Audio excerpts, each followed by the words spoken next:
The Galactic Council had been meeting for 6 hours when the anomaly showed up. On the long-range sensors, nobody noticed at first. The Vethkai delegate was in the middle of a speech about resource rights in the Outer Rim. The Solhari were arguing, as they always did, about border coordinates. Drenny sat in their corner of the chamber and said nothing, which was their way of saying everything. The anomaly blinked once on the sensor board, then twice. Then it stopped blinking and became a solid, unmoving dot. Counselor Maravas of the Drenny Collective was the first to see it. She had a habit of watching screens that other people ignored. It had kept her alive through 3 wars and 2 attempted coups. She leaned forward in her seat very slowly and looked at the coordinate stamp beneath the dot. Sector 7, edge of charted space. She knew what was in Sector 7. Nothing. Sector 7 was supposed to have nothing in it. The Council had agreed on this 12 years ago, after the Vethkai pulled their mining rigs from the asteroid belt there. Dead sector. Surveyed, catalogued, empty. She pressed a single button on her console. The main display activated. The Vethka delegate stopped talking mid-sentence. Everyone looked up. The dot on the screen was not small. The scale indicator in the bottom corner of the display told the story. Whatever had appeared in Sector 7 was 11 km long, 4 km wide at its widest point, and generating a mass reading that made the sensor calibration system run a self-check because it assumed something was broken. Nothing was broken. The thing was just that big.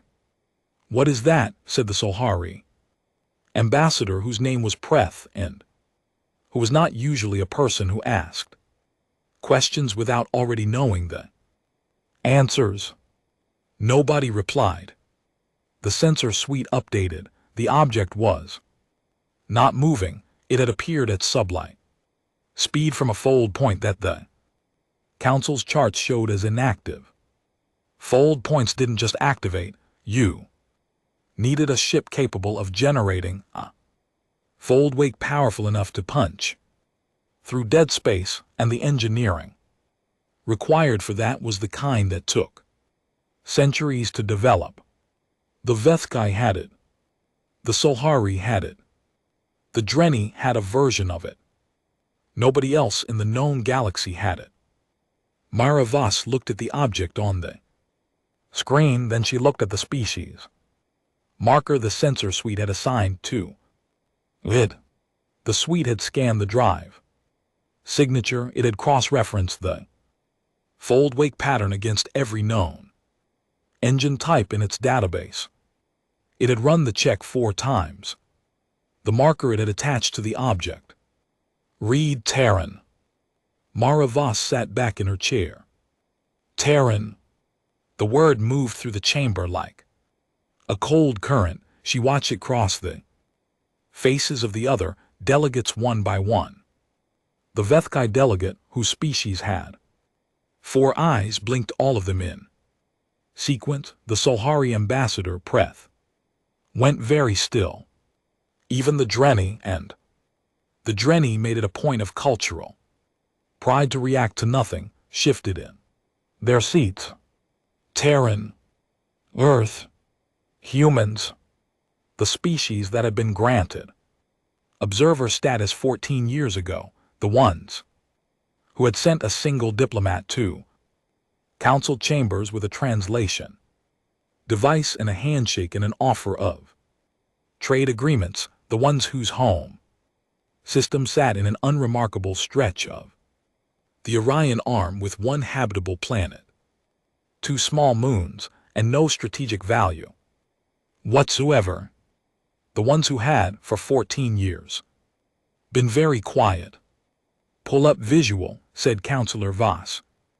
The camera array in Sector 7 was Old, nobody had maintained it because nobody expected to use it.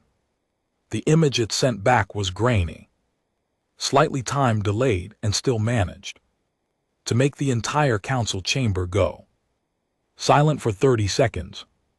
The ship was the color of storm clouds, not the ornamental gray of the Vethkai.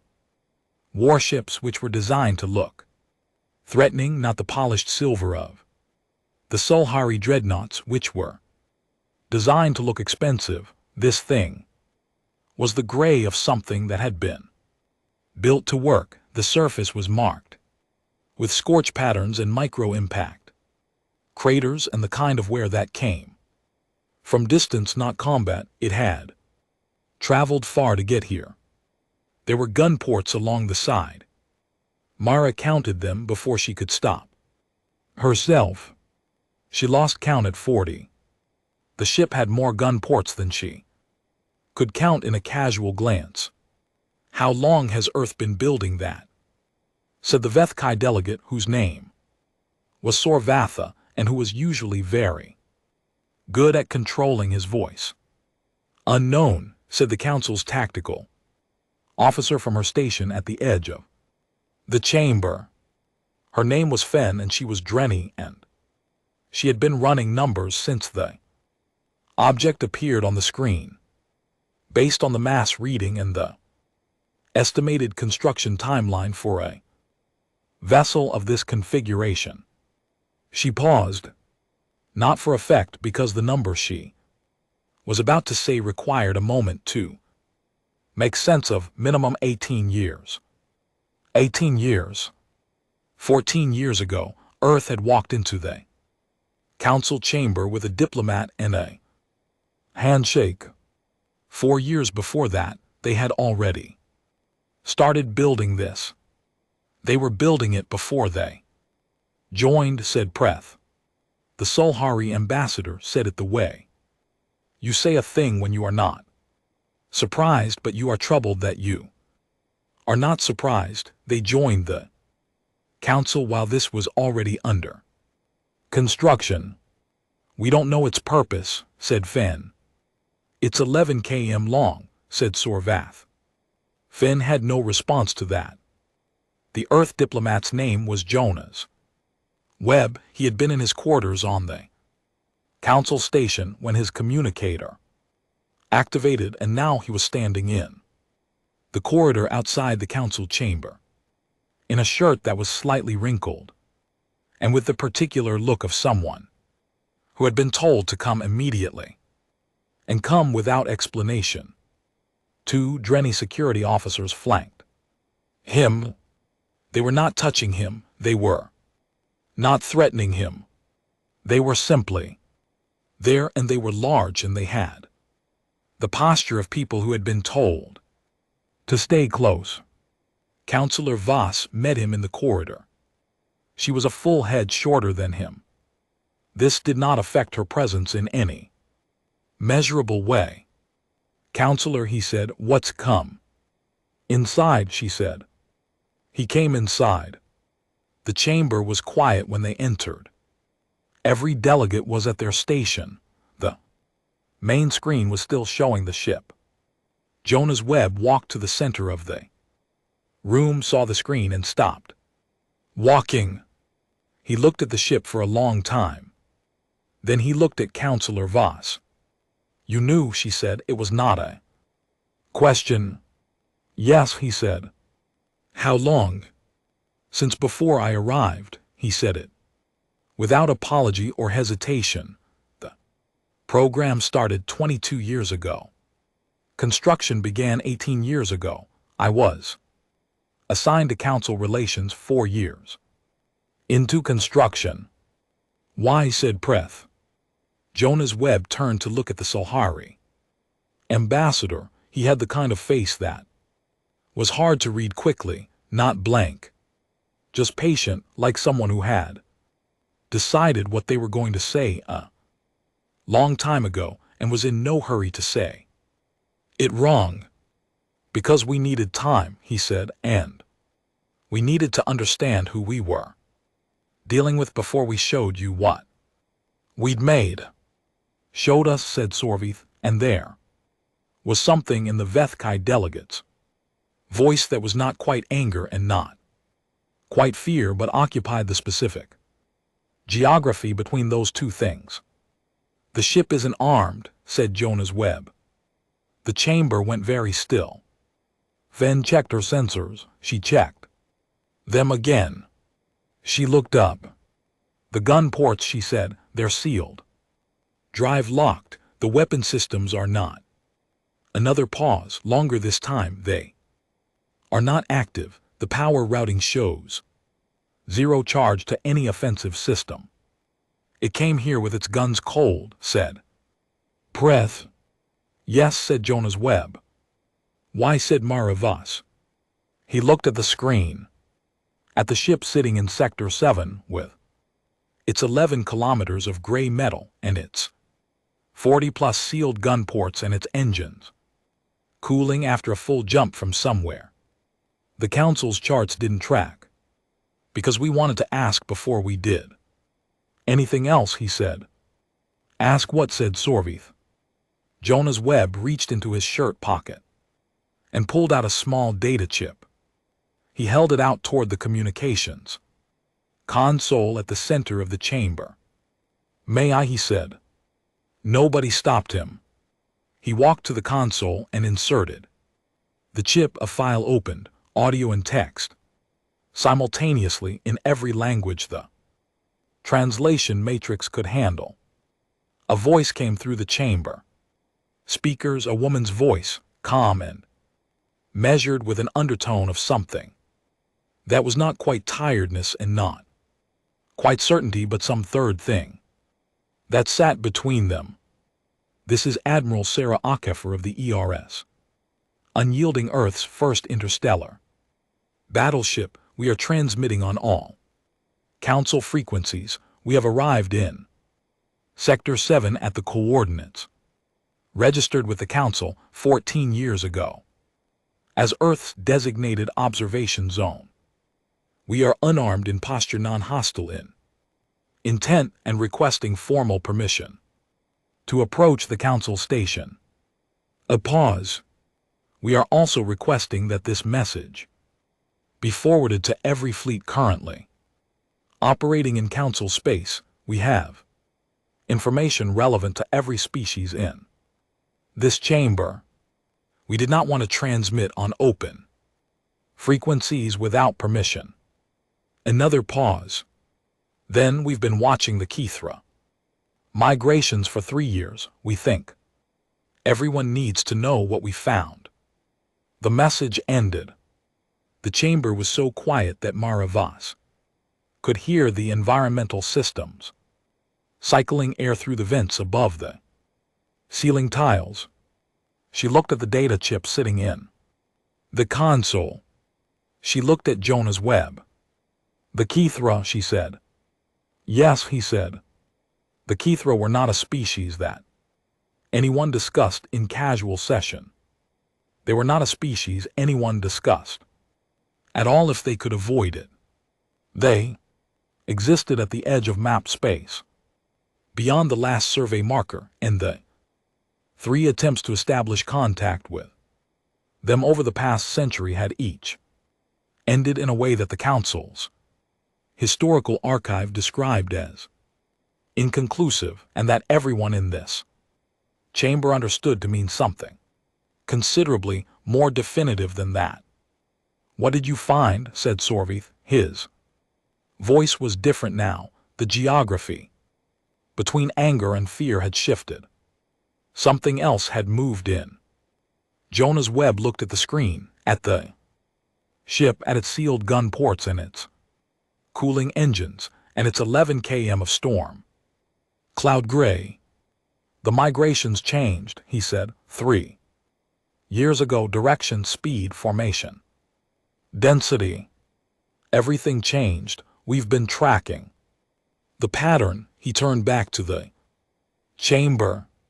They're not migrating anymore. He let that sit for a moment. They're converging.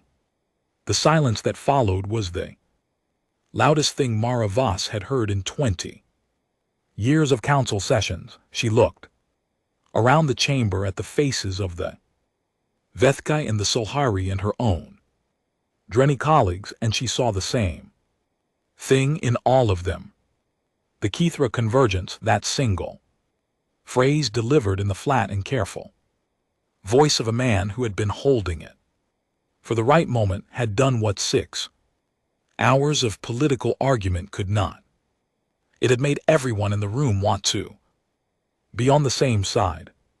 Forward, the Admiral's message said. Maravas. To who? Said the communications officer. Everyone, she said. She looked at Jonah's Webb and tell the Admiral, she said, that she has permission to approach. Webb nodded. He reached into his other pocket and pulled out a second communicator. Private one, she noted. He pressed a button. She said yes. He said into it, and somewhere out in Sector 7, 11 kilometers of storm cloud gray metal began to move. The message hit the Vethkai fleet first. Admiral Sorakatha of the Vethkai 3rd Formation was 3 days out from the Council Station, running patrol routes along the Outer Rim corridor. He had 42 ships under his command. Destroyers mostly, 2 heavy cruisers, 1 carrier that was older than his career but still flew straight. He was eating when the message came in. He read it once. Then he told his communications officer to kill all outgoing transmissions and read it again. The officer stared at him. Killing transmissions during active patrol was a protocol violation. Sorakatha was not a man known for protocol violations. Sir, kill them, he said. They went quiet. He read the message a 3rd time. The Kithra are converging. He had not seen those words written down in his entire 30-year career.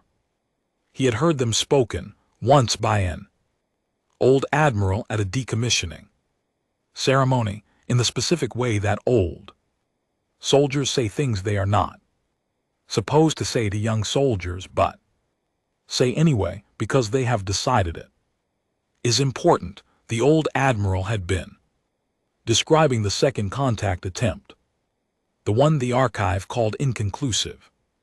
Sorakatha had been 23. He had never forgotten the way the old man's hands looked when he said it. Still, completely still. Not the stillness of calm, the stillness of a species-level memory.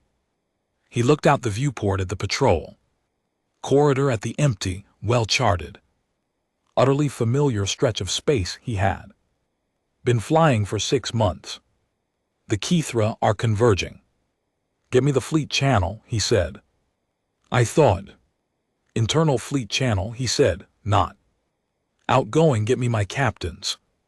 The message hit the Suhari 7th Fleet. 40 minutes later, Admiral Prithian, cousin to the ambassador, which was how things worked in Suhari command structure, read it on the bridge of the dreadnought absolute threshold and said nothing for 3 full minutes. Her bridge crew watched her. She was a woman who processed information visibly, not emotionally. The Suhari did not value emotional processing, but architecturally. You could watch her mind build the structure of a problem from the outside. See the walls go up, see the load-bearing pieces slot into place. This time, the walls weren't going up. The structure wasn't forming. She read the message a second time and felt something she hadn't felt in 40 years of active service. She felt the structure of her understanding of the galaxy shift 2 degrees to the left. Not collapse, not break, just shift, the way a foundation shifts when something large walks past it and you realize for the first time that the ground is not as Fixed as you had assumed. The Terran ship, she said. What's its current position? Her navigation officer checked, moving. From Sector 7 toward the Council. Station sublight slow. How slow? Very a pause. It's moving like it's trying not to scare anyone. Preth Ann looked at the navigation display at the dot moving across the sector map with deliberate careful slowness. An 11 km ship moving carefully. That was the detail that cracked. Something open in her chest, not the size of the ship, not the message about the Keth-Ra, the careful slow movement. The choice to cross that distance at a speed that said, we see that you are watching us and we want you to have time to get used to the idea. And GT, helm, she said. And GT, Admiral. Set course for the Council station, she looked at the message one more time. Then she closed it, and kill our active targeting systems. The bridge went quiet. Admiral, if the Terrans can come through a fold, jump with their guns cold, she said, we can cross a patrol corridor without pointing ours at anything. She paused, we're going to need to stop pointing things at each other for a while. Nobody argued. The absolute threshold turned and began to move. The Drenny fleet got the message last, because the Drenny communications relay was routed through 3 encryption layers and a committee review process. And by the time it cleared the committee, it was 2 hours old. Fleet Commander Ven Ash read it in her command center aboard the Silence, between stars, which was the Drenny flagship and was named as all Drenny flagships were named after a concept that had no direct translation in any other language. She did not read it twice. The Drenny prided themselves on reading things once and understanding them completely. Ven Ash had been doing it since she was old enough to read. She read the message once, folded the data sheet and set it on her console with the particular precision of someone who was being careful with something fragile. She sat for a while. The Drenny had lost 6 ships to the Keth-Ra in the first contact attempt. The Council archive said inconclusive. The Drenny historical record was more specific. It named all 6 ships and all of their crew members and the exact manner in which each ship had ceased to be a ship and become instead a field of debris. 312 names. She had read them all. Everyone in Drenny command had read them all. It was part of the orientation for flag officers. The Kethra are converging. Signal the Council station. She said, yes, Commander. Tell Counselor Voss that the fleet is standing by. She picked up her stylus and turned it in her fingers, and tell her that we want to speak with the Terran Admiral before anything else happens. Understood. Quietly she added. The communications officer looked at her. Send it quietly, she said. Don't route it through the open channel.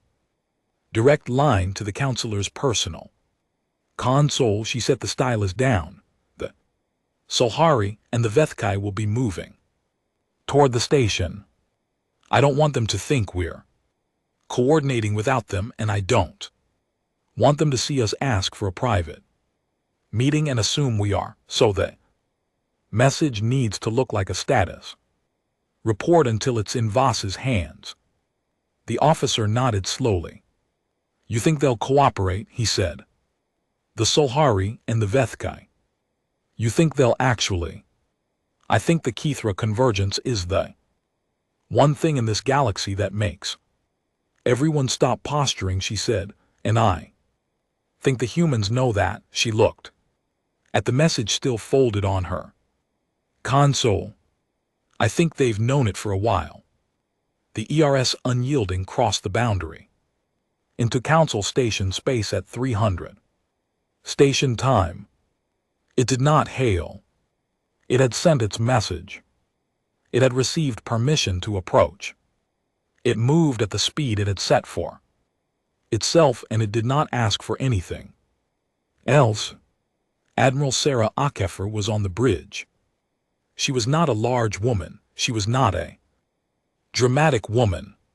She had the kind of presence that came from knowing exactly what she was doing and not needing anyone else to know that she knew. Her crew had served with her for 9 years, and in 9 years they had learned that she was at her quietest when the stakes were highest, and that her quiet was not the absence of feeling, but the management of it, which was a different thing entirely.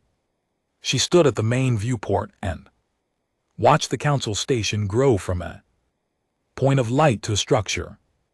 It was enormous.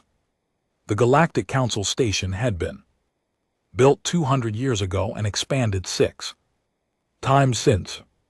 It was shaped like a series of concentric rings around a central column, and it caught starlight the way a prism did, scattering it into colors that had no business being beautiful but were.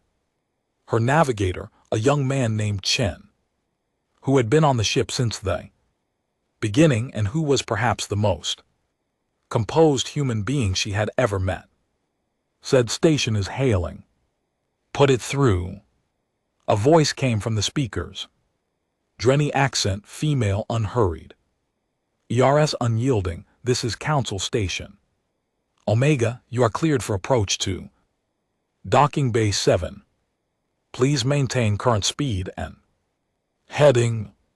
Understood, said Akefer. A pause. Admiral Akefer, said the voice, and here the unhurried quality became something more deliberate, more chosen. I am Counselor Marva Voss. I will meet you at the dock. Akefer looked at the station. I'll be there, she said. She turned from the viewport. Her bridge crew was watching her. Not obviously.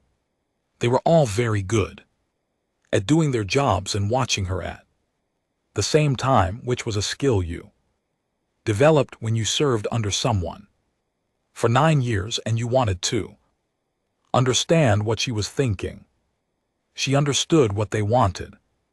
They wanted to know if it had worked, if the message had landed, if the convergence data was going to matter to the people in that station the way it had mattered to the people who had compiled it, if they were going to listen or if they were going to lock the humans in a conference room and argue about jurisdiction while the censor records stacked up in the Keth Rao kept moving.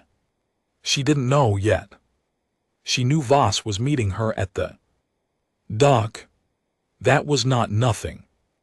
Prepare the data package, she said to her tactical officer. Everything. The full 3 years.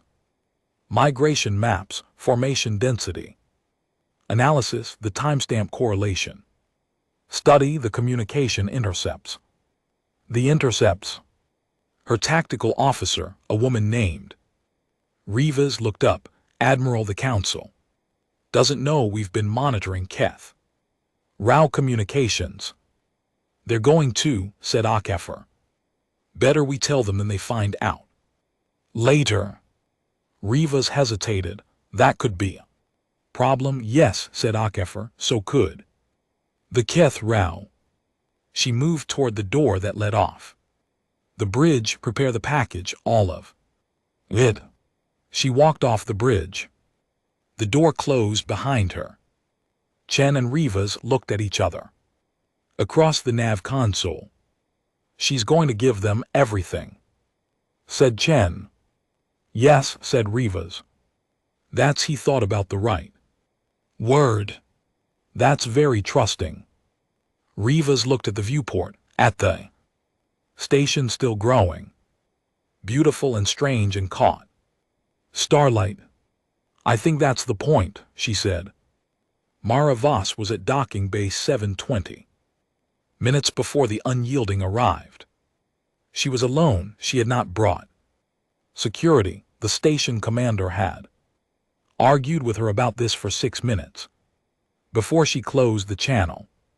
She stood in the bay in the particular stillness of someone who is waiting for something they have been thinking about for a long time. The bay was large. Most bays were large. This one felt larger than usual because she was very aware of the size of the ship that was about to dock in it, and the ship was going to fit, but only just 11 km of ship. She had been in council work for 32 years. She had met presidents and warlords and one Vethkai emperor who had 17 assassination attempts on his record and walked like it. She had negotiated the Dreni-Suhari border compact of 2891, while both sides were actively shooting at each other. She had once talked a Vethkai admiral out of firing on a civilian transport by having a calm conversation with him about the specific legal definitions of territorial waters, and not blinking for most of it. She was not a person who was easily impressed. She was standing in docking bay 7 at 3:20 station time, somewhat impressed. The unyielding came in on thrusters, only moving with a precision that its size had no business achieving. She felt it before she saw it, a low vibration in the deck plates, more resonance than sound, the kind of thing that bypassed your ears and went straight to the back of your chest. Then the nose appeared through the bay's magnetic seal, and then the rest of it. Slowly, carefully, enormous and gray, and marked with the evidence of wherever it had been for however long it had been. Out there, it docked. The vibration stopped. A boarding ramp extended. Mara Voss waited. A woman walked down the ramp. Medium height, dark skin, gray beginning at her temples, wearing a uniform the color of the ship. That same functional, unornamental gray. No medals, no rank insignia that Voss could read, just the uniform and the walk, which was the walk of someone who had stopped needing external signals to communicate authority a long time ago. She reached the bottom of the ramp and stopped. They looked at each other across 20 m of deck plating. Counselor Voss, said Admiral Akefer. Admiral, said Voss. A pause. You came alone, said Akefer. So did you, said Voss. Akefer looked around the bay, then back at Voss. Something changed in her face. Not a smile, not quite. Something more internal than that. The data package is ready, she said. Everything we have. I know, said Voss. Your man Webb told me. He told you everything. He told me enough. Voss looked up at the ship, at the sealed gun ports along its flank. I want to understand something, she said, before we go to the council. Before all of it, she looked back at the Admiral. You built this ship for 22 years. You sent a diplomat ahead of it. You waited 14 years inside this council, asking for nothing, taking nothing, just watching. Yes, said Akefer. Why? The Admiral was quiet for a moment. Because the last 3 species who arrived in council space with a ship this size and no introduction arrived with their guns hot, she said, and we didn't want to do that. Mara Voss held that answer for a moment. And the Kithra, she said. We found the convergence 3 years ago, said Akefer. We've been deciding how to tell you. And this was how, said Voss. Ship the message the whole, she gestured vaguely at the bay, the ship. The entire sequence of events, this. We needed you to take us seriously, said Akafer, not because we wanted to be taken seriously, because what we found. She stopped. The internal thing. That was almost a smile was gone now. What we found requires everyone to be the same room paying attention, and the best way to get everyone in the same room paying attention was to give them something they hadn't seen before. She looked at the counselor. Did it work? Myra Voss thought about the chamber, about the faces of the Vethkai and the Sulhari and her own colleagues when the word Terran came up on the sensor board, about the silence that had fallen over the convergence message like snow over ground. Yes, she said. Good, said Akafer. The other fleets are moving toward the station, said Voss, all of them, Veth. Kai Sulhari Drenny. She paused. They went quiet when the message hit. Akafer nodded. How quiet, she said. Very, said Voss. The Admiral nodded again, slower this time. Then we don't have much time, she said. Before they arrive and the politics start. She reached back toward the ship. A crew member she had clearly been expecting appeared at the top of the ramp with a data case. They carried it down and handed it to her without a word. She took it and held it out to the counselor. This is everything, she said. Every sensor reading, every migration chart, every communication intercept we recorded the full 3 years. Unedited. Voss took the case. Communication intercept, she said carefully. Yes. The council doesn't know you've been monitoring Keth Rao transmissions. No, said Akafer, we're telling you now. Voss held the case. That's going to cause problems, she said. Probably, said Akafer. But if the Keth Rao data is what we think it is, we're going to have larger problems very soon. And I'd rather the council trust us going into that than be surprised by the intercepts later. Maravas looked at her. The human admiral stood at the bottom of her ship's boarding ramp in her functional gray uniform with no medals and no visible rank, and held the counselor's gaze with the patient look of someone who had thought all of this through and was on the other side of the thinking. 32 years. Maravas had been doing this for 32 years. She had met presidents and warlords. She picked up her communicator. Prepare the main council chamber, she said. Full session, all available delegates. A pause, and set up a second display. Terminal. The Admiral will need to present data. She lowered the communicator. She looked at Akafer. Come on then, she said. They walked together across the bay, toward the station interior. Behind them, the ERS unyielding sat in its dock, enormous and gray and still. Its gun ports sealed, its engines cold.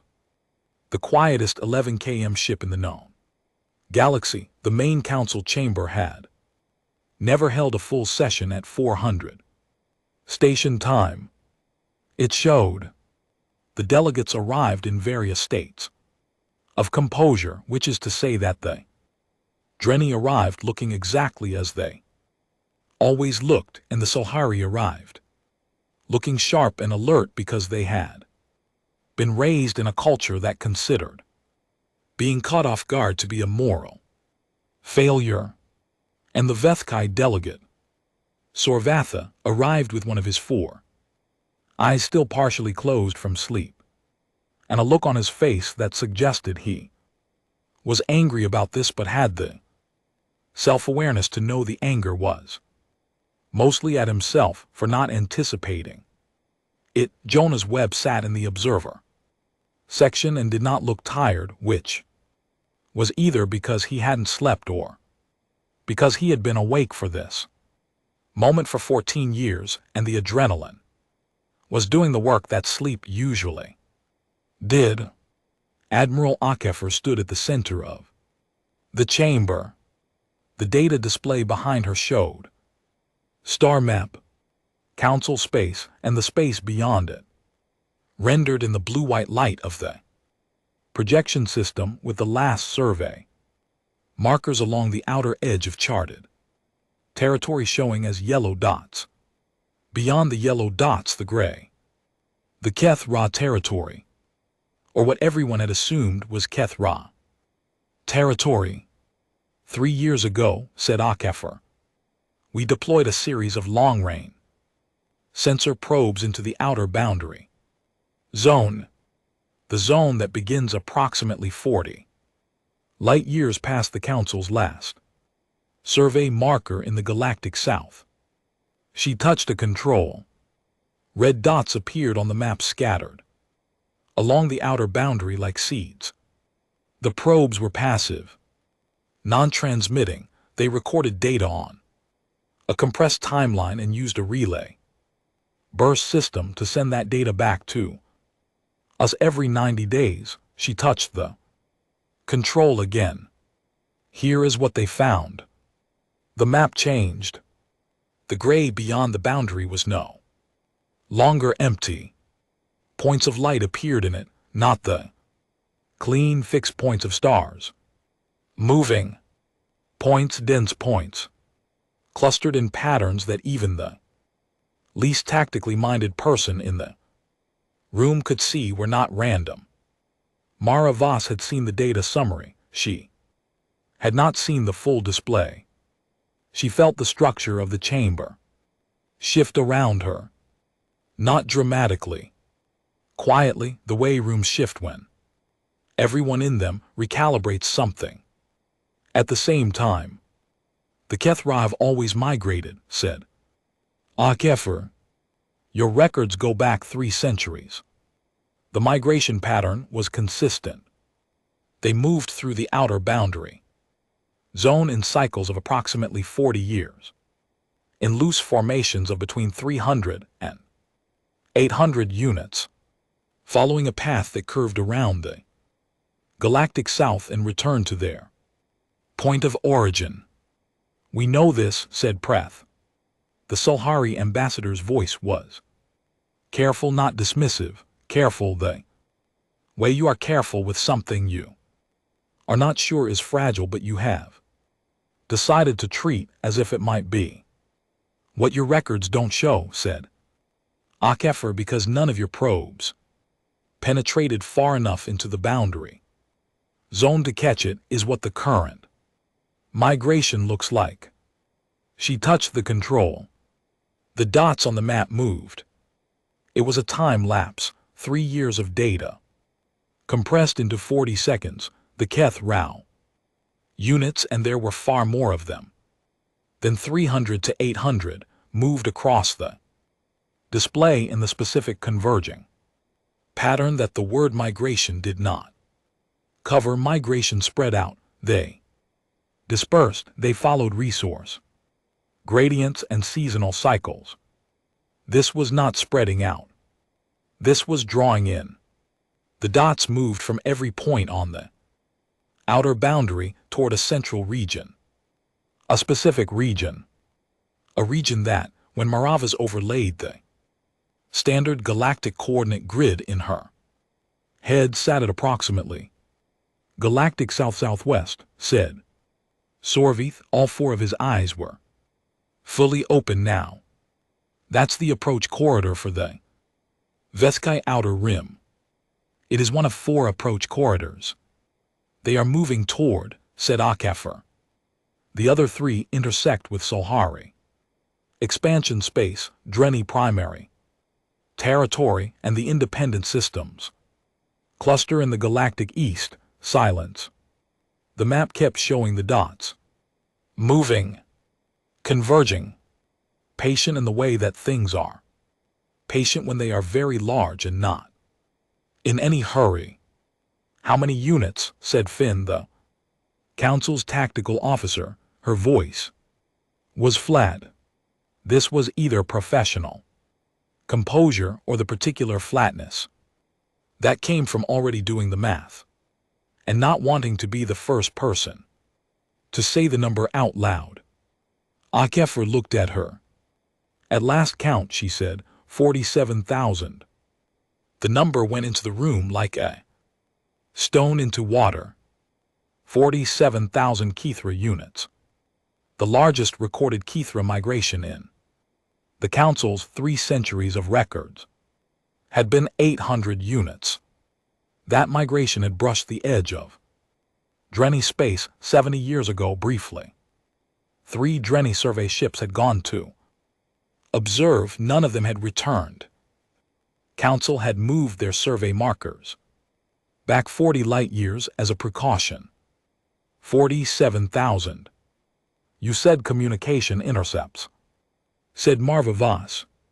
She said it because the number was too large to process immediately, and she needed the conversation to keep moving, or the chamber was going to stay silent for longer than was useful. What did you hear? Akefer touched another control.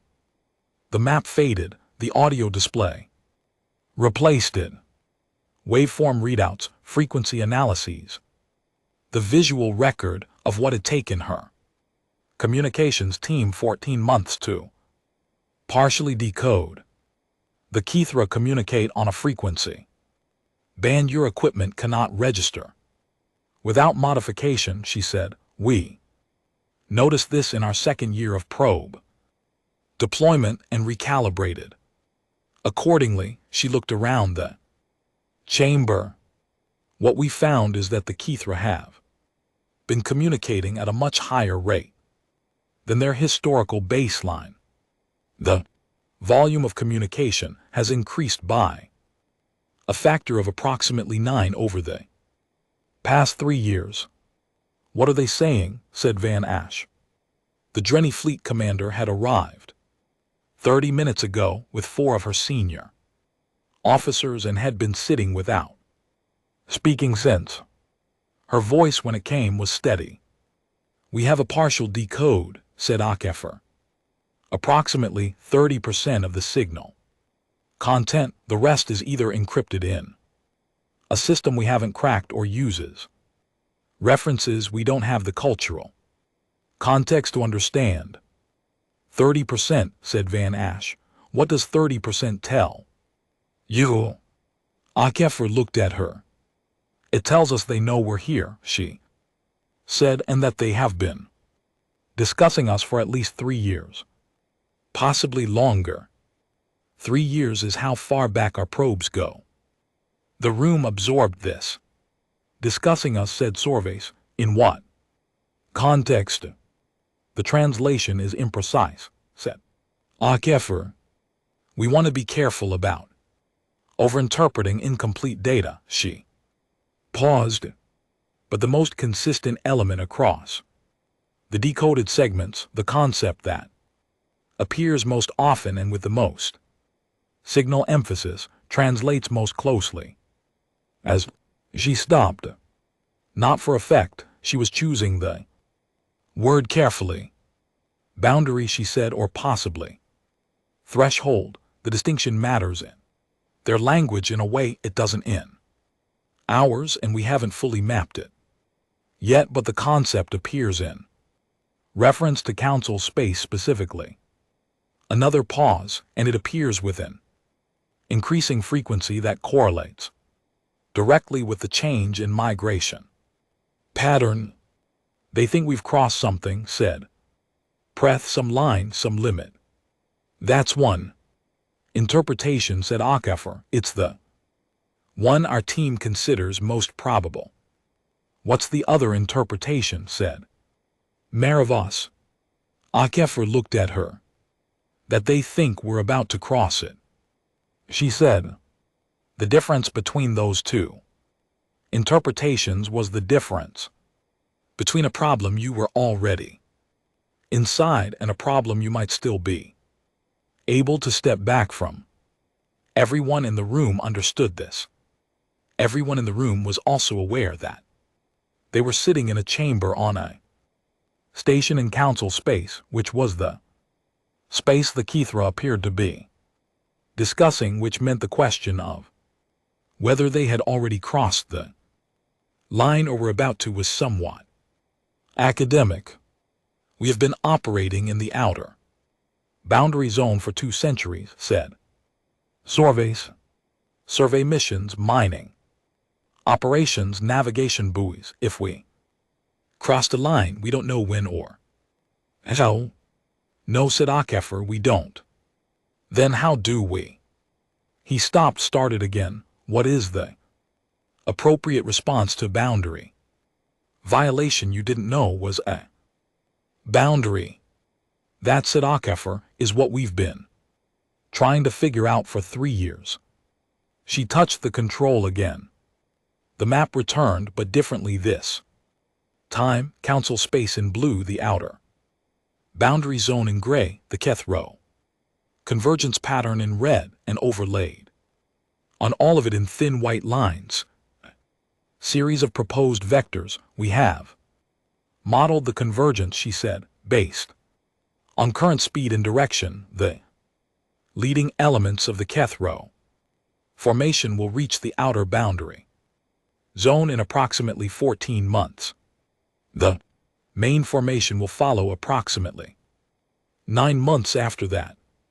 23 months, said Venash. Yes. Until they reach the outer boundary zone, said Venash. How long after that?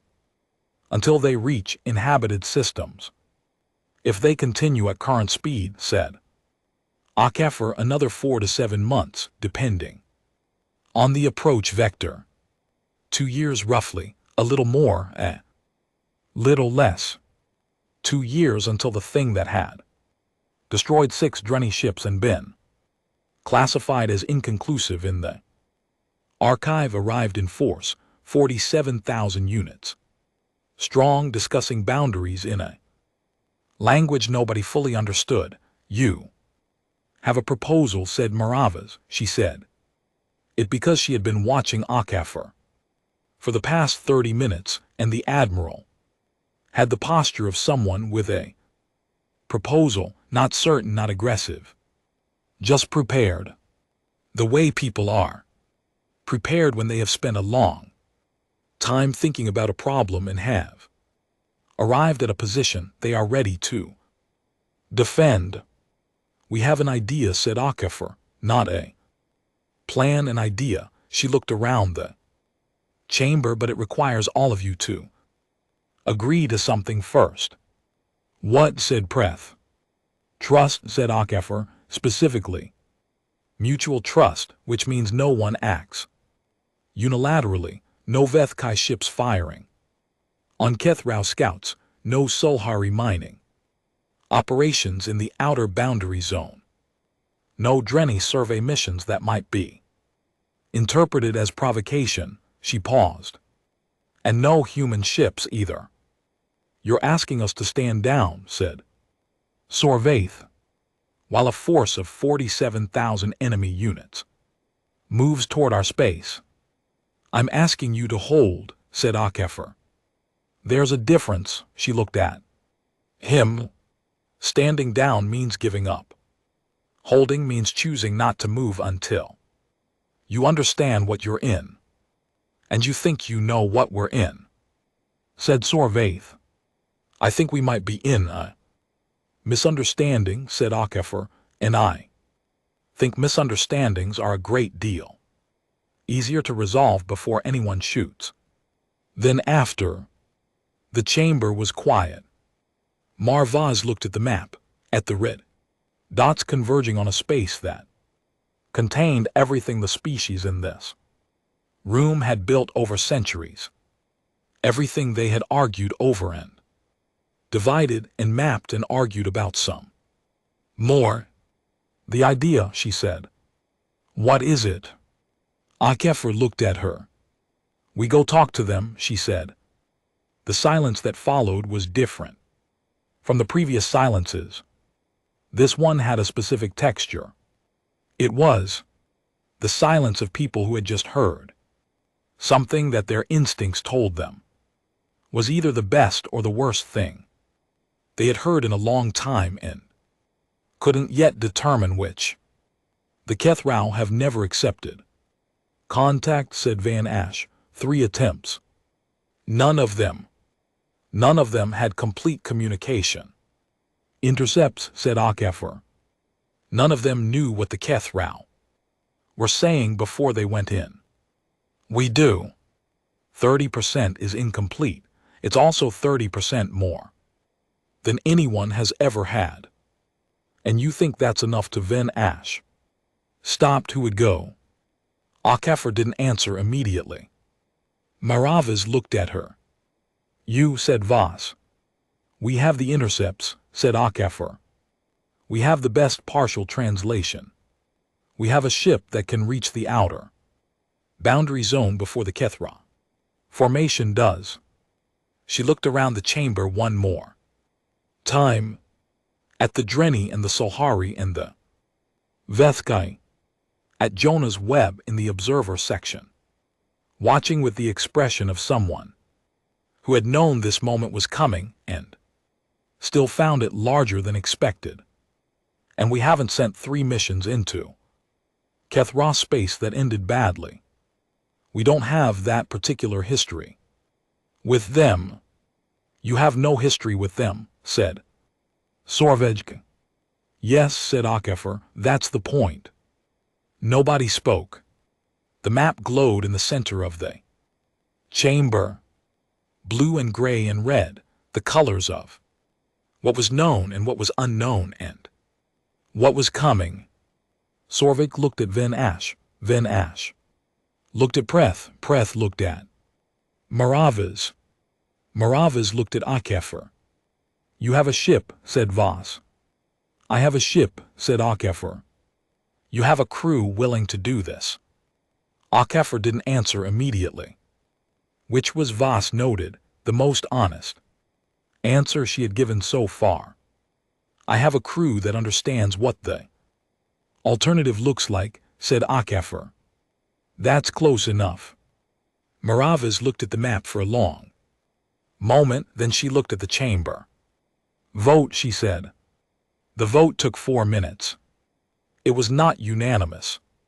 Sorvik abstained because the Vethkai did not vote yes on things they weren't certain of and did not vote no on things they couldn't afford to block. Abstaining was a Vethkai tradition that meant we are watching this very carefully and reserve the right to have a strong opinion later. But the vote passed 3-0 with 1 abstention. The ERS unyielding was authorized to proceed to the outer boundary zone and attempt first contact with the Kethrow. Convergence. Akafor acknowledged the vote without ceremony. She looked at Jonah's web. Webb nodded. Once, she walked out of the chamber. Behind her the map still glowed. Red dots still moved, patient, slow. Enormous. 14 months to the boundary. The unyielding had been in dock for 6 hours. It was going to need to leave very soon. The unyielding left Council Station at 900. The other ships were still arriving when it departed. Maravas stood at the station's observation deck and watched the Vethkai destroyers coming in from the east while the 11 km gray ship moved out in the opposite direction. The contrast was not subtle.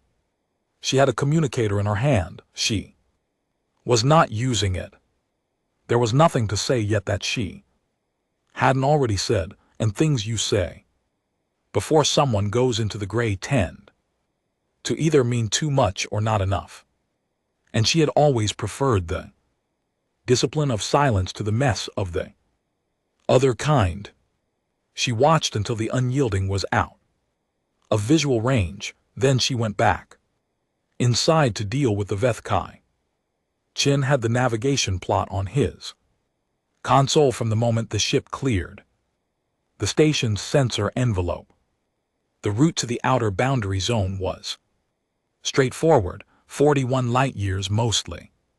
Clear space, 2 minor navigation hazards that were well documented and easily avoided at the Unyielding's fold. Capability, they could cover the distance in 3 jumps.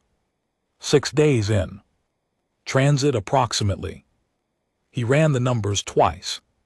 He ran them twice because he wanted to be sure, and because having something precise to focus on was useful when the thing he was actually thinking about was that they were going to arrive in a region of space that had destroyed every ship that had ever gone there voluntarily and try to start a conversation. The math was clean. Everything else was less so. Jump solution ready, he said.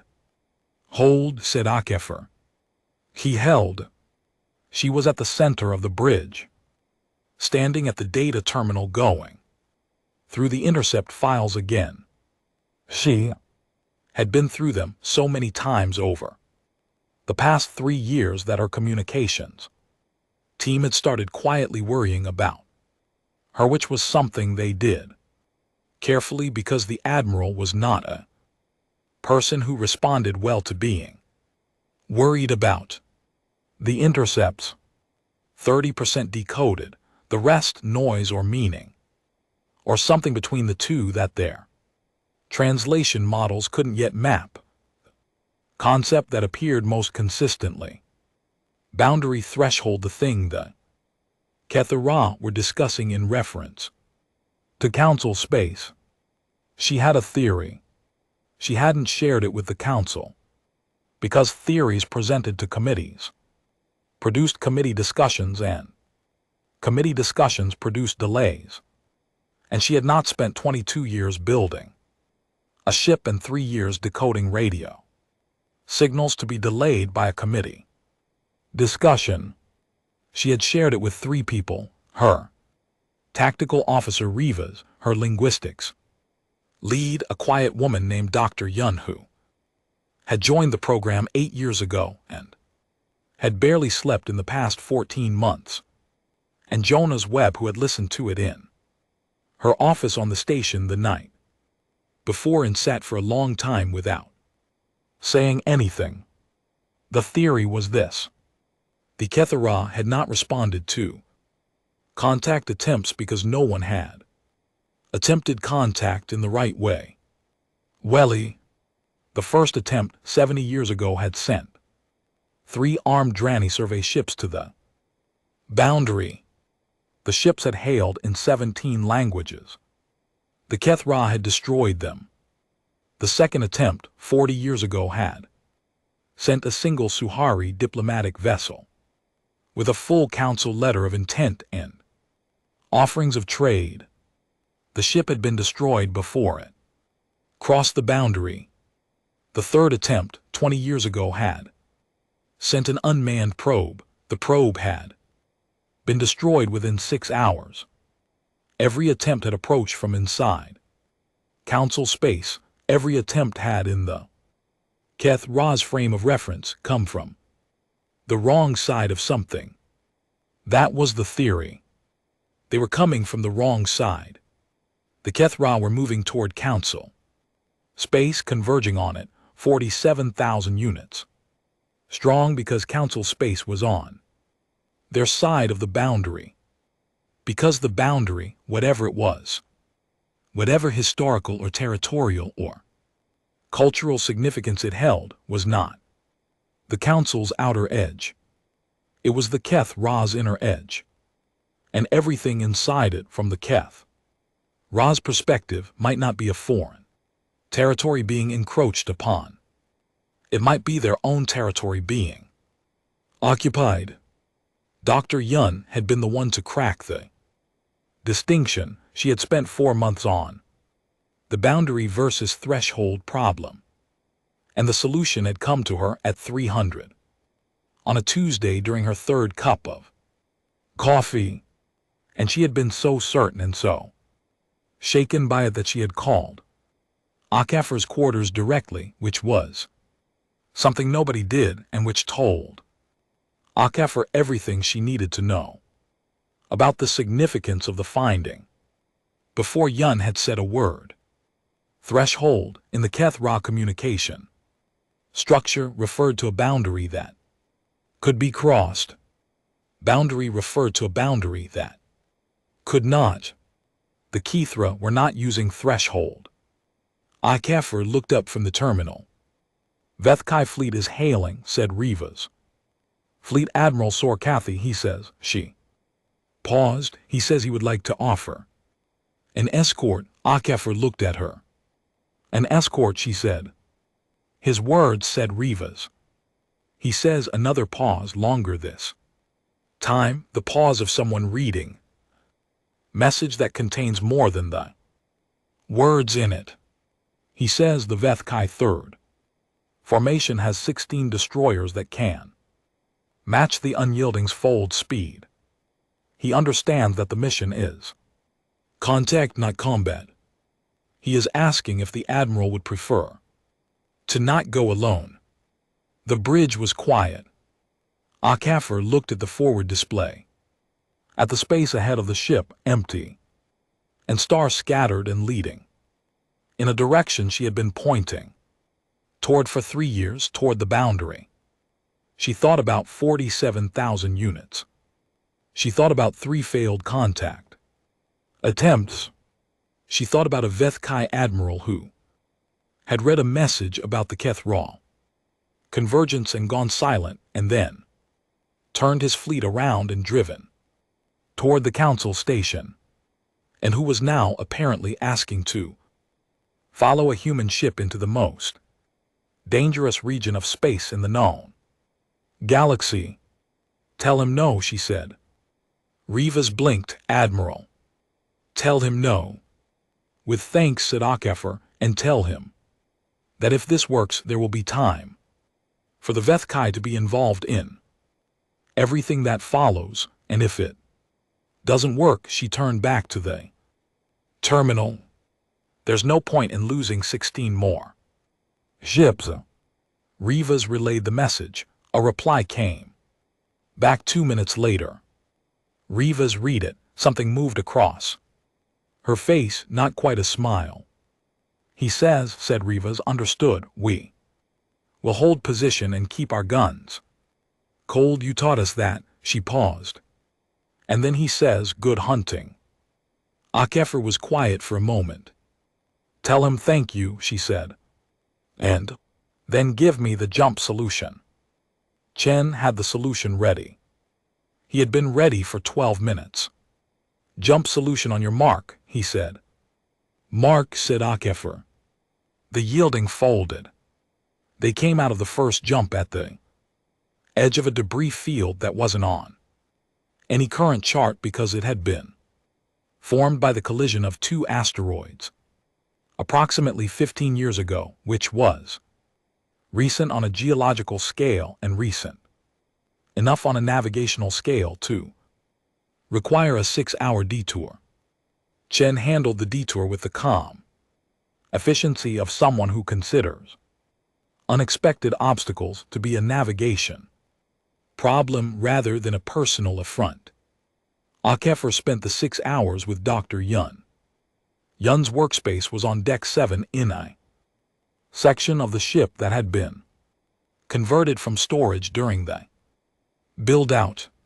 It was full of displays showing waveform analyses and translation matrices, and the particular organized chaos of a space occupied by someone who thinks very quickly and moves slowly. There were 3 half-empty coffee cups on the desk. Yun noticed Akafer looking at them and moved them without comment.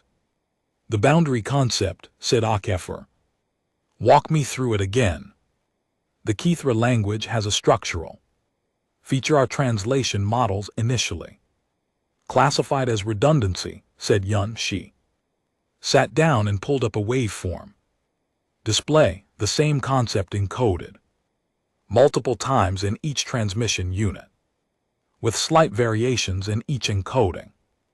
We thought it was signal reinforcement, noise reduction. It wasn't. It was specificity. Yun pointed at the waveform. Each encoding is a different semantic layer of the same concept, like, imagine if every time you said the word home, you simultaneously communicated whether you meant your current house, your childhood house, your cultural origin, or the concept of belonging in general. All at once, same word but with 4 layers of meaning, each slightly distinct. And the boundary concept has 6 layers, said Yun. We've decoded 4 of them reliably. The first is spatial, a physical location. The second is temporal, a location that has existed for a specific length of time. The third is she stopped. This is the one that took me longest. The third layer encodes something like precedence, prior claim, the concept that the boundary exists because it was there first. Akefer sat down across from her. They think it was theirs before it was ours, she said. I think they don't think it in the way you're using that word, said Yun. I think for them it's not a belief, it's a fact, the way the age of a mountain is a fact. It was there before them, it will be there after, it simply is. And the fourth layer. Yun was quiet for a moment. The fourth layer, she said, is the hardest to put into words that don't distort the meaning. She pulled up a different display. The closest I've come is a boundary that is also a responsibility, not just this is ours. This is ours, and we are responsible for it. We are its stewards. She looked at the display, the Kithra. Don't just think of themselves as living in their guardians. Akefer sat with this. What are they guarding it from? She said. Yun looked at her. That, she said, is what the 2 layers we haven't decoded yet might tell us. She turned back to the display. I've been working on them since we left the station. There are patterns. I can see the structures, but the referential content, the specific concepts they're pointing at, I can't resolve them yet. They reference things we don't have in our translation database, things we've never encountered, things that might be why, said Akefer. Yes, said Yun, things that might be why. They sat in the organized chaos of Deck 7 and looked at waveforms that were trying to become words, and beyond the hull of the ship, the debris field drifted in silence, and beyond the debris field, 41 light-years of space waited to be crossed. When we get there, said Akefer, when we reach the boundary zone, I want to be transmitting on their frequency from the moment we come out of the fold. I know, said Yun. Not hailing, said Akefer, broadcasting the intercepts, playing their own communications back to them on their frequency at the source encoding level. Your team identified. Yun nodded. You want them to know we were listening, said Yun. I want them to know we were paying attention, said Akefer. There's a difference. Yun looked at her the way people look at admirals who say things that sound like distinctions between similar concepts, but are actually the difference between a mission that works and one that doesn't. Yes, she said, there is. The second jump put them inside the outer boundary zone. Nobody had been in the outer boundary zone since the last council survey 20 years ago, which had placed its markers and left before anything could happen to it. Chen came out of the fold and immediately ran a full sensor sweep. The sweep came back clean. No Kithra units in the immediate Vicinity. We're early, he said. Yes, said Akefer. The formation is still 14 months out. The leading edge might not be, said Rivas from Tactical. She was watching her own display. The data we have is 3 months old at minimum, if any units have accelerated. Keep scanning, said Akefer. The ship moved deeper into the zone. The outer boundary zone was not empty. It was full of the slow, unremarkable material of deep space, dust minor, debris, the occasional rogue planetoid on an orbit so large that it had probably been traveling since before the Council's oldest recorded civilization. The kind of space that was neither hostile nor welcoming, just there, old and patient and enormous. Akefer stood at the viewport and looked at it. She had been in space for 30 years. The emptiness did not affect her the way it affected people who hadn't been in it long enough. But this particular emptiness was different from other emptinesses. This was the space that existed between what was known and what was not, and that distinction lived in it the way cold lived in a room that hadn't been heated in a long time. Contact, said Rivas. The word hit the bridge like a stone. Not an enemy alert tone. Not an alarm. Just Rivas's voice, flat and precise. Because Rivas was good at her job. And her job right now was to report what the sensors showed without adding what she felt about it. Single unit, said Rivas. Bearing 73. Range approximately 8,000 km. It's she. Paused. It wasn't there on the last sweep. How long ago was the last sweep, said Chen. 90 seconds, said Rivas. A unit that could travel fast enough to move from below sensor threshold to 8,000 km in 90 seconds. Second unit, said Rivas. Range 11,000. Bearing 91. Another pause. Third unit bearing. I see it, said Akefer. She had moved to the tactical display. The screen was filling. Not quickly. Slowly, the way things fill when they have been there for a while and simply been too close to detect. Which was a thought that did not make Akefer feel better about the quality of her sensor array. 12 units. Then 20. Then, as the sweep range extended and the computer updated its extrapolations, something considerably larger than 20. The leading edge had arrived.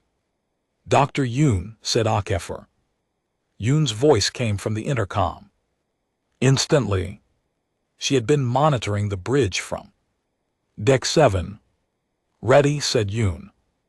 Begin transmission, said Akefer.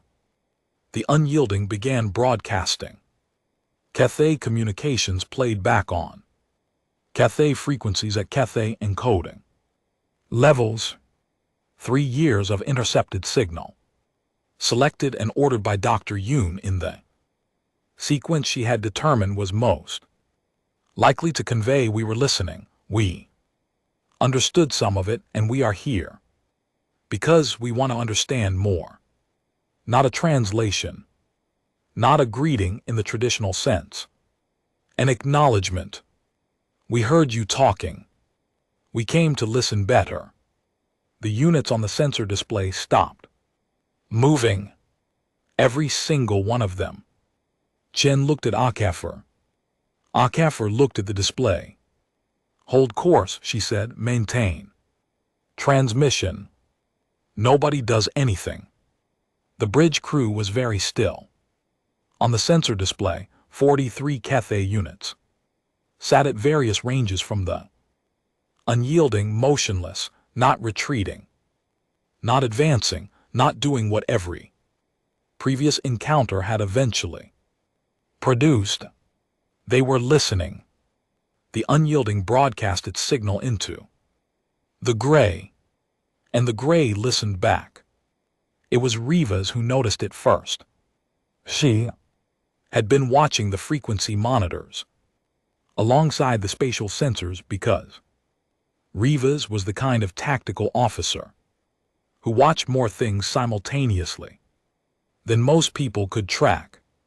"Admiral," she said. Akefer looked at her display. The Kethrau were transmitting, not toward the unyielding specifically. Broad transmission on their own, frequency in their own encoding, but the volume had changed, the rate had changed, the same signal analysis that Dr. Yun had spent 14 months developing could show in real time that the volume and rate of Kethrau communication had increased significantly in the 3 minutes since the unyielding began broadcasting. They were talking to each other about what was happening. Yun said, "Akefer." "I see it," said Yun from Deck 7. Her voice had changed.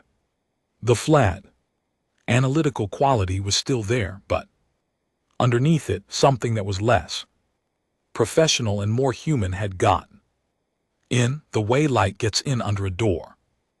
"I'm running the signal through the translation matrix now. It's the speed is different, the signal structure is."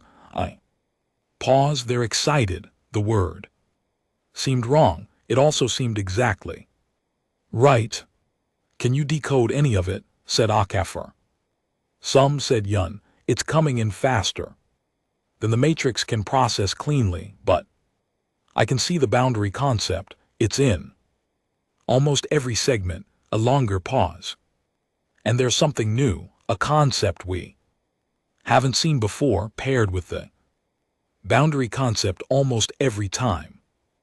"What concept?" said Akefer. "The longest pause yet." "Return," said Yun, "or something very close to it." She was quiet for a moment. They might be saying that something has come back.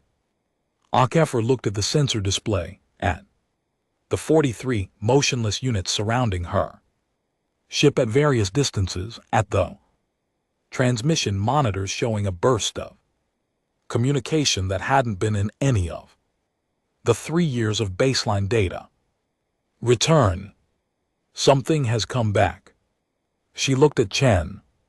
"Maintain position," she said, "and keep broadcasting." Chen nodded. They stayed. The gray held them. The Cathar stayed still and transmitted, and listened to humans playing their own voices back to them in the dark.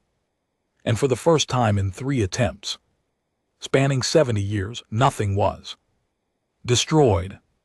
That was enough. For now, that was everything. The unyielding stayed in the outer boundary zone for 11 days. Nobody at the council station slept well. During those 11 days, Mara Voss did not sleep at all on the 3rd night, or the 7th, or the 9th, which was when the first partial translation came from Dr. Yun and everyone who was awake to read it, which was most of the council, because the habit of not sleeping had spread from Voss outward like a contagion, stopped what they were doing and read it in silence. The translation was incomplete. Yun had marked it carefully with probability scores and flagged every section. The matrix had applied inference rather than direct decoding. She was rigorous in a way that was, Voss thought, either a great strength or a form of protection, and possibly both at the same time. The segments they were most confident about. "We have heard speaking that we know. We have not heard it in the manner of those who come to take. We have heard it in the manner of those who come to understand. This is different. We are deciding what this means." Mara Voss read those words 3 times.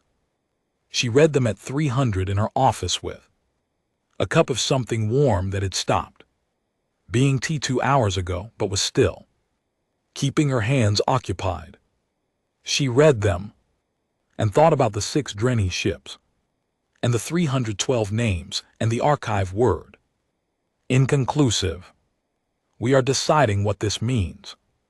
She looked at the second part of the transmission, the segments Yun had flagged as lower confidence but included, because the structural patterns were strong enough to be worth sharing. The boundary was placed in the time before speaking. Those who placed it are gone, we keep it. Because we remember. We did not know if the ones inside had forgotten. The ones inside. Council space, that was what that meant. Council space was inside the boundary. From the Keithral's perspective, and the question of whether the ones inside had forgotten something was Voss read the next segment twice slowly, the question of whether anyone inside the boundary still knew why it was there, why it had been placed in the time before speaking, before language, before the council, before the oldest recorded history of any species in the chamber. The boundary predated everyone.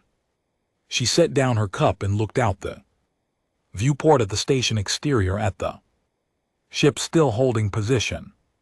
Vethkai, destroyers, Sulhari dreadnoughts, Drenny vessels, all of them quiet, all of them waiting, and felt the specific sensation of standing at the edge of something very large that she couldn't yet see the full shape of. She picked up her communicator. "Get me Yun," she said, "direct line to the ship." The signal delay between the station and the unyielding was 22 minutes each way. This meant conversations happened in 44-minute gaps, which was not ideal for anything requiring nuance or follow-up questions. But it was what they had. Voss sent her question at Dr. Yoon's voice came back across 40 light years of signal relay. "We're working on the time before speaking problem," said Yoon. "It appears in the Keithra signal with a specific emotional. I want to say emotional. The matrix flags this as a significant semantic register shift. Wait, it's not just a time reference, it's a reverent time reference. The way some cultures talk about creation of events or founding myths. Something that defines everything that came after it." A pause in the recording.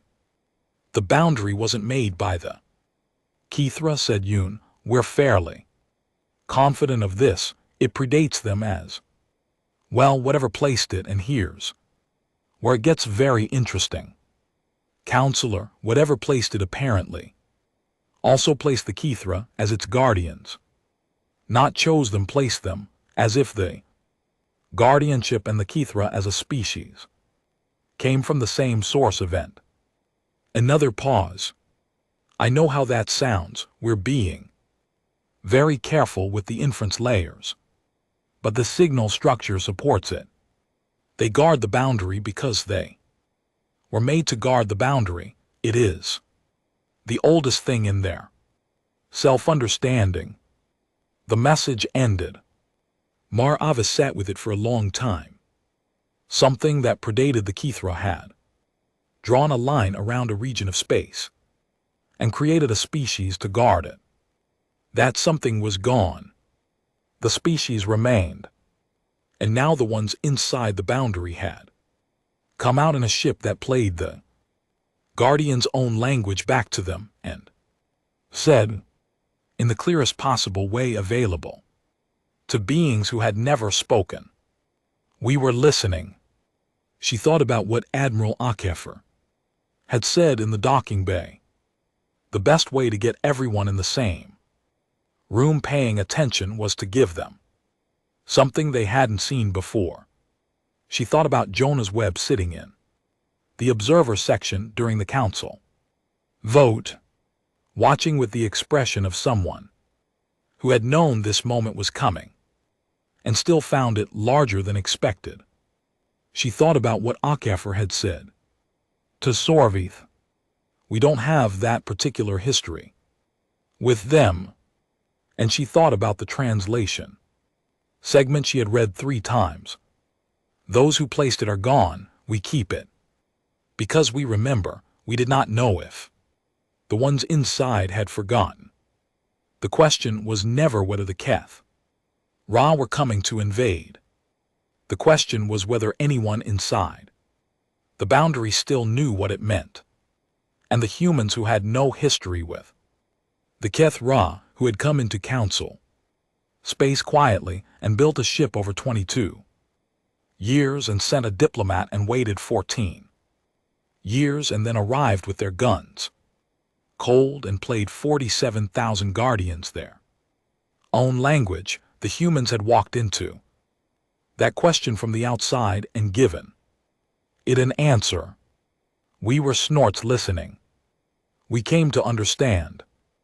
The answer wasn't we remember. The answer was we are willing to learn. And apparently for the Keth Ra, that was enough. On day 11, the unyielding transmitted a new message. Not to the Keth Ra. To the council station. Admiral Akafor's voice over the relay, with the 22-minute delay stripped out by the time it arrived because the signal had been boosted at the midpoint relay station. We've been in dialogue for 9 days.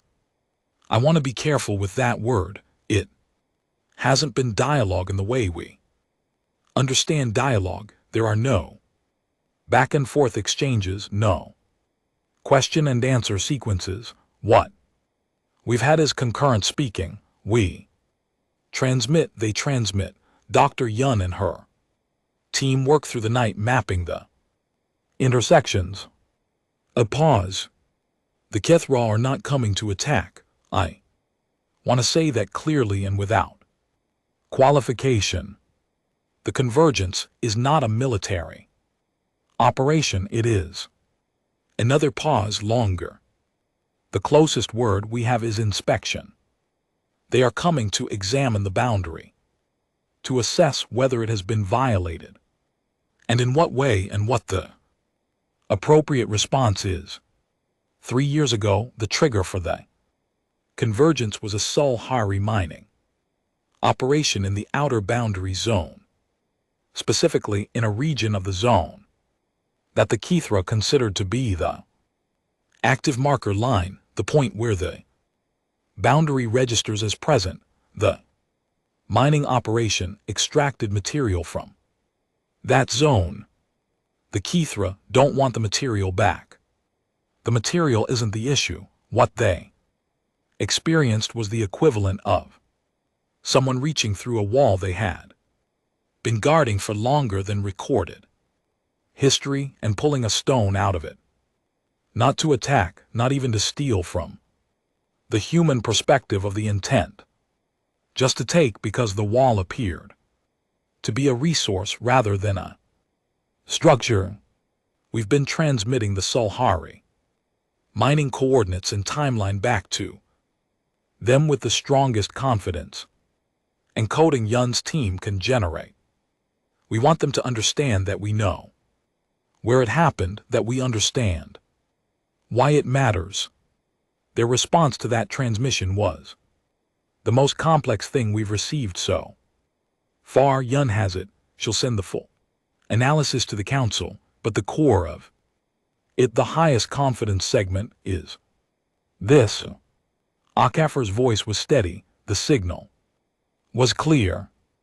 Those who do not know the wall cannot be responsible for touching it. They are not interested in punishment. They are interested in acknowledgement. A long pause. I think we can give them that. The full council session on day 12 was the quietest one Mara Voss had attended in 32 years. Not the silence of shock, not the silence of horror or confusion or political calculation, the silence of people who had been given information. large enough to require a different relationship with the noise they had been making and had at least temporarily accepted the requirement. Sorvith spoke first. The Solhari mining operation, he said. He was looking at Preth as he said it, which was unusual. The Vethkai and the Solhari did not usually make eye contact when they were about to say something pointed. Preth met his gaze. Was within what we understood to be neutral space, she said, based on the coordinates in the last council survey. Yes, said Sorvith, and the survey was wrong. The survey was incomplete, said Maravas. She said it carefully, not to protect the Solhari, but because the distinction mattered. The boundary was not in our maps. Because we didn't know it existed. No one did. We do now, said Venish. This was the thing about the Drenni. They did not waste words on things that had already been established. We do now, said Voss. The Kethra want acknowledgement, said Preth. Her voice was even. She had the specific composure of someone who was taking responsibility for something and was not going to make it a performance.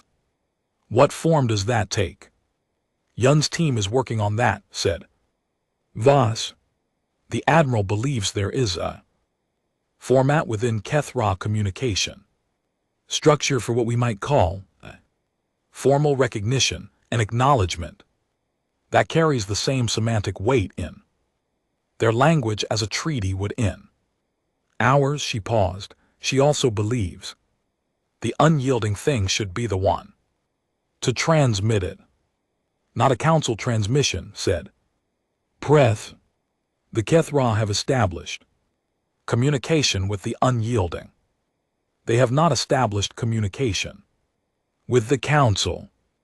Voss looked around the chamber, and the Admiral's position is that asking them to accept a new correspondent in the middle of an ongoing exchange is the kind of disruption that we cannot afford right now. Preth nodded. Sorvith looked at the map, at the convergence pattern, still moving slower now. Rivas had sent a note through the relay that the Kethra formation appeared to have reduced speed on day 8, which correlated with the day the unyielding had transmitted the mining coordinates. The Admiral will transmit the acknowledgement on the Council's behalf, said Sorvith. It was not a question. Yes, said Voss. And then we wait, said Voss, and we start the process of remapping the boundary zone, all of it with the Kethra's help if they're willing. She paused, and we stop operating in the outer zone until we know exactly where the line is that affects current Solhari operations. Yes, said Preth, cutting off her own delegate. It does. We'll stop them. Nobody argued. The vote to authorize the acknowledgement transmission took 3 minutes. It was unanimous, including Sorvith. The acknowledgement went out from the unyielding on day 13. Dr. Yun had worked for 56 continuous hours on the encoding. She had checked it against every segment of the 3-year database. She had run it through the matrix forward and backward. She had then apparently sat on the floor of her workspace and cried for approximately 4 minutes, which she mentioned in her transmission notes to Akefer in the precise, clinical way that she noted everything and then had gone back to her terminal and checked it one more time. The acknowledgement said, in Kethra, encoding at the highest semantic register Yun's translation could reliably access. We touched the wall without knowing it was a wall. We know now. We will not touch it again until we Understand what it keeps. We would like to understand what it keeps. We are asking permission to listen. Further, the transmission took 40 seconds. Then the unyielding went quiet and waited. The response came in 2 hours. Not 43 units transmitting. The entire formation. 47,000 Kithra units all at once. Broadcasting on the same frequency at the same moment, a single transmission that nearly overwhelmed Yun's monitoring equipment and sent the sensor arrays into a recalibration cycle and woke everyone on the ship who was asleep. Akefir was on the bridge in 4 minutes. Yun's voice on the intercom, steady. Despite everything, processing. Give me 10 minutes. 10 minutes. The bridge crew waited. Chen sat at his console and did not look at the sensor display showing 47,000 units, none of which were moving, all of which were transmitting. Rivas sat at tactical and did not reach for any weapon control.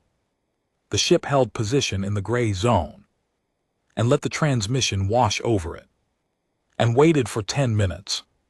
Yun's voice came back. It's a 4-layer transmission, she said. First layer, high confidence. Acknowledged. Second layer, the word I've been translating as return, but I want to revise. I think it's closer to recognized or known again, something that was known and then lost and has now been found. A pause. Third layer, this is the part I'm least certain about, but I want to share it anyway. Something like sufficient. We have given them enough, not everything.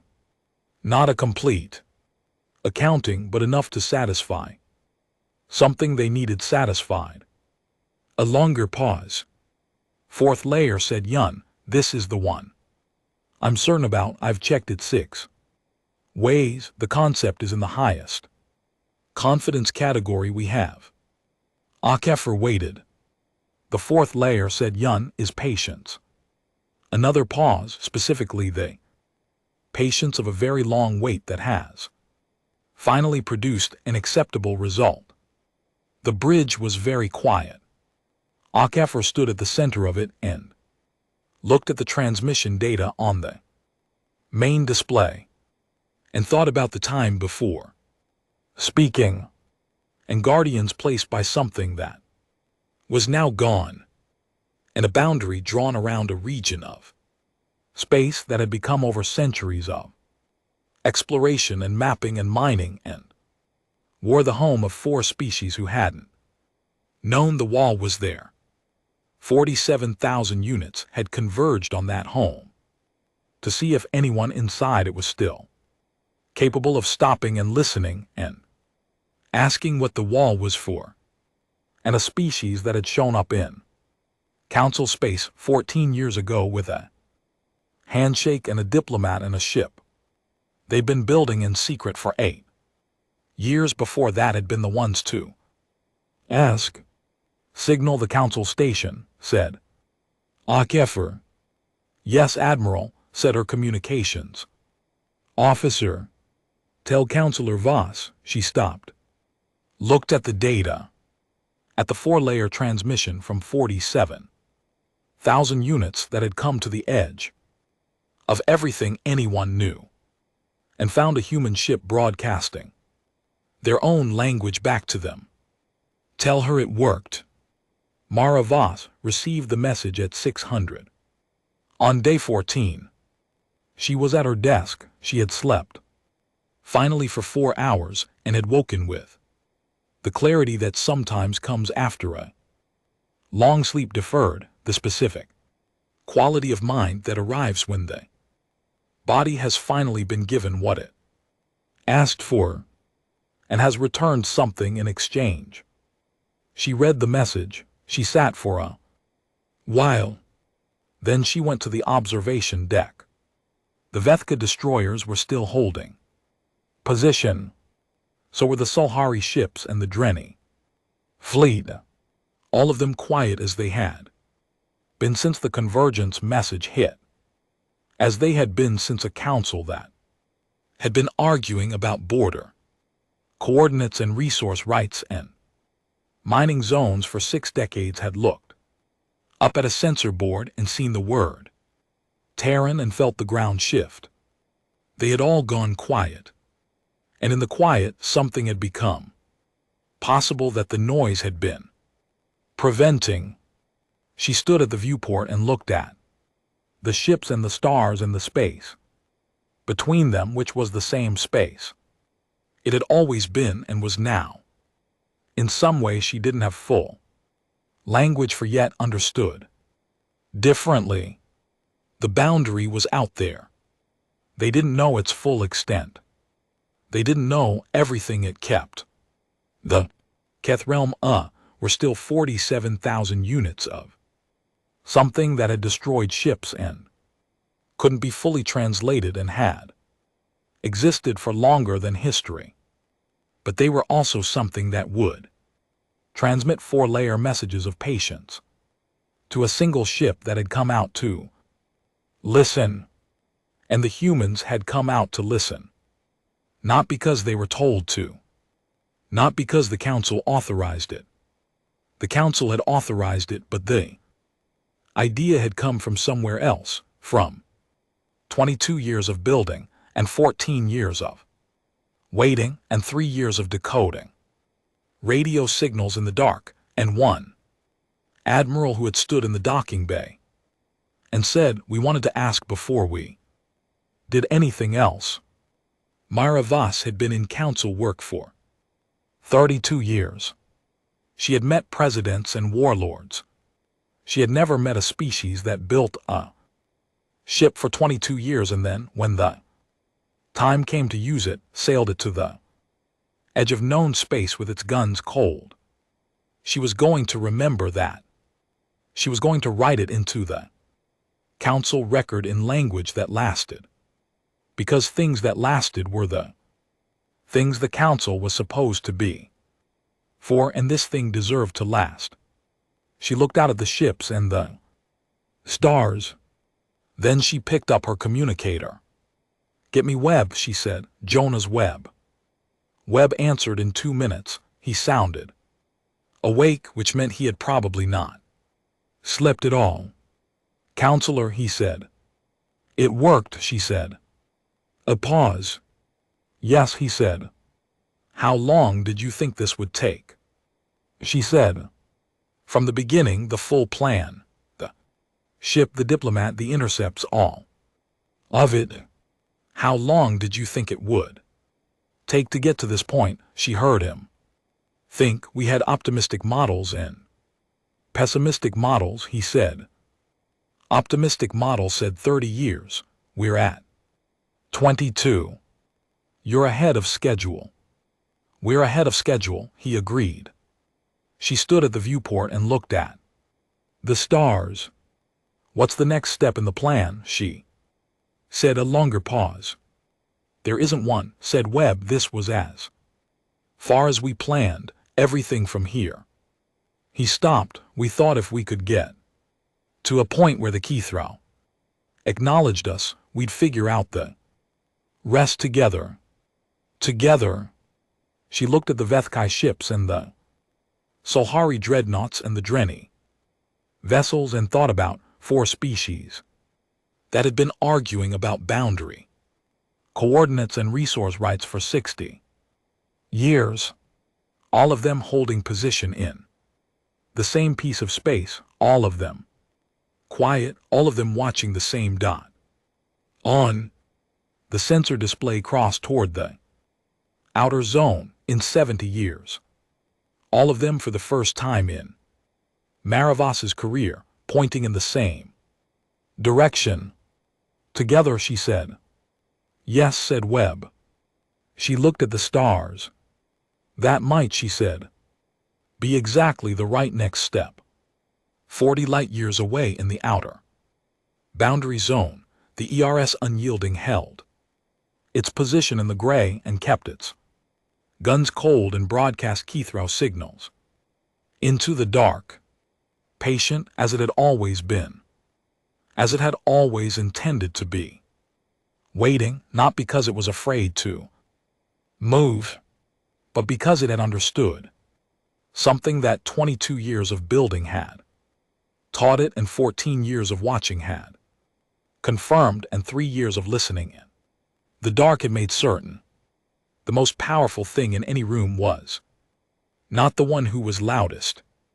It was the one who could afford to be quiet, and the humans who had arrived with a handshake and a diplomat and an 11 km ship with its guns sealed and its engines cold had been very, very quiet for a very, very long time. And now the whole galaxy was listening